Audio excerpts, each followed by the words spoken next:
We need to turn now to a man who has been talking about the persecution of Christians and other people of faith in Iraq for some time. That would be my former colleague, Frank Wolf, the Republican congressman from Virginia, who joins us now on the telephone. Frank, we thank you for your time this morning on America's Forum. We are hearing now that the airstrikes, Frank, apparently have begun, but there were airdrops earlier.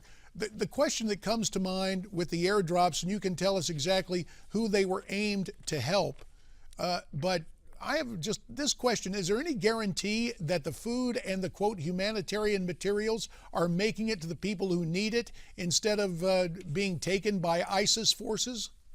Well, it's hard to know, JT. I don't think there are reports back.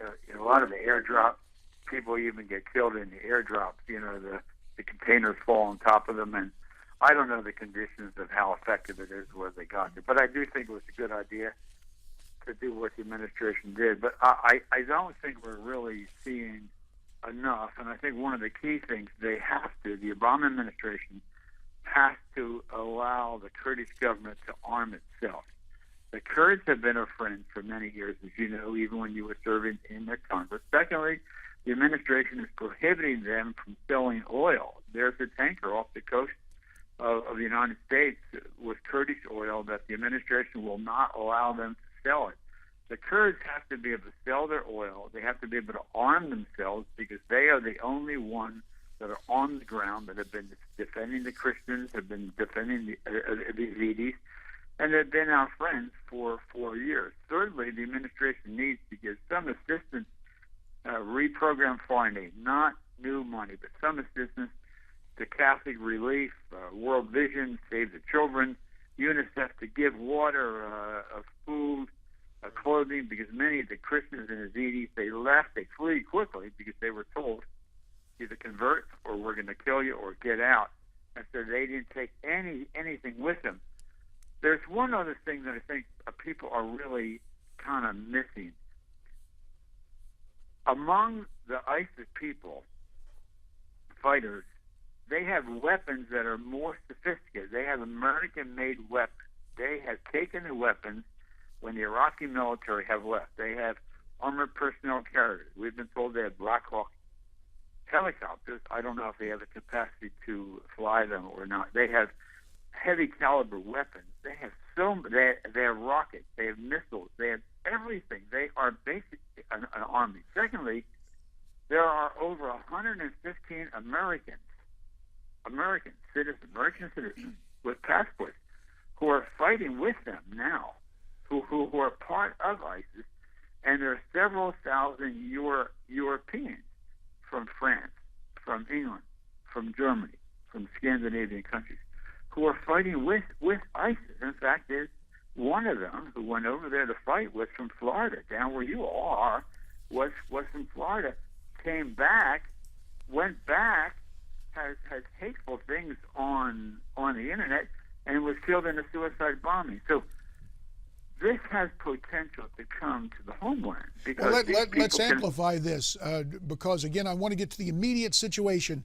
We're in the situation where we're having to, if we're conducting airstrikes, we're having to go into battle against our own weaponry that ISIS has gotten. And now some Americans with passports are fighting on the side of ISIS. You said about 100 or more of them, and you mentioned well over 100, and you mentioned the man from Florida who went there, came back.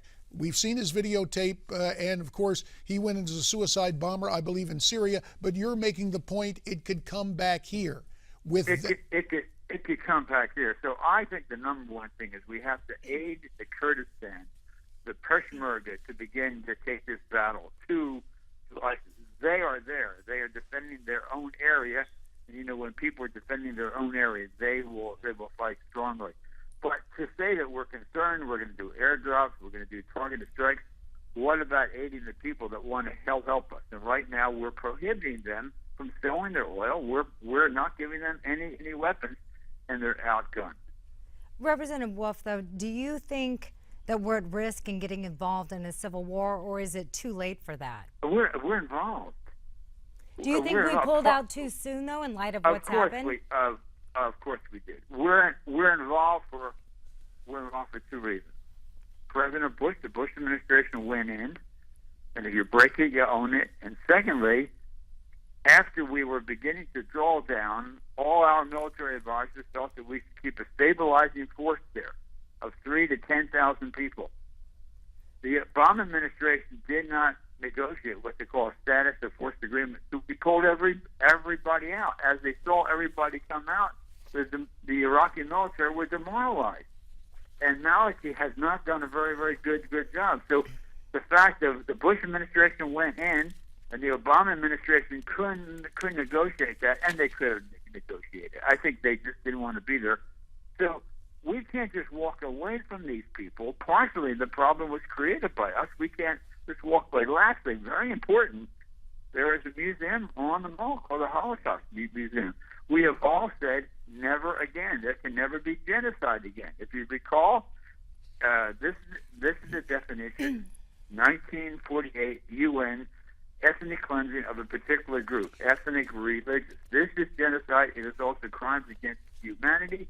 President Obama put together the Genocide Atrocities Board for Prevention Board 2 years ago and has done nothing. So we just can't say, well, we're not going to look this way. So we can't just say it's not ours. And secondly, these people are a potential threat to the homeland. I mean, they just took over a village in Lebanon the other day. They're taking over a border crossing going into Jordan. Frank, about a minute and a half remains. The bottom line, with President Obama a week ago, you were saying, why isn't he speaking out? Now he's decided to do both the airdrops and the airstrikes. Is it better late than never? It's better late than never, but there's much more that has to be done. And the number one issue is you have to allow the Kurds on. What can be done? What can be done to free up the oil, the Kurdish oil that's sitting off the American coast, so the Kurds can have money? Can the president do that by executive order? Yes, the president could do that. If the president spoke out on that, and secondly, give arms and aid to the Kurdish government, and you can do all that, JD, without the actions of Congress. The Congress is not. Congress, as you know, is home for the summer break. The president can do that. It's a good beginning, but I don't think anybody should think this is really going to be enough. Real quickly, Congressman Wolf, do you think that we're headed back to another war with Iraq? Well, that's no, I don't. I think the Western world is going to have to confront ISIS. This is not Iraq. ISIS is in Syria. ISIS is connecting to Al Qaeda. Essentially, ISIS is connecting to the group in Somalia. ISIS is connecting to the group in all North Africa. Nobody's even looking at Libya. Libya has fallen. Libya is gone. You know what we see now, Frank? The rise of the modern caliphate we were warned about. You were among those who warned us, and we appreciate your time this morning. Congressman Frank Wolf, thank you, sir.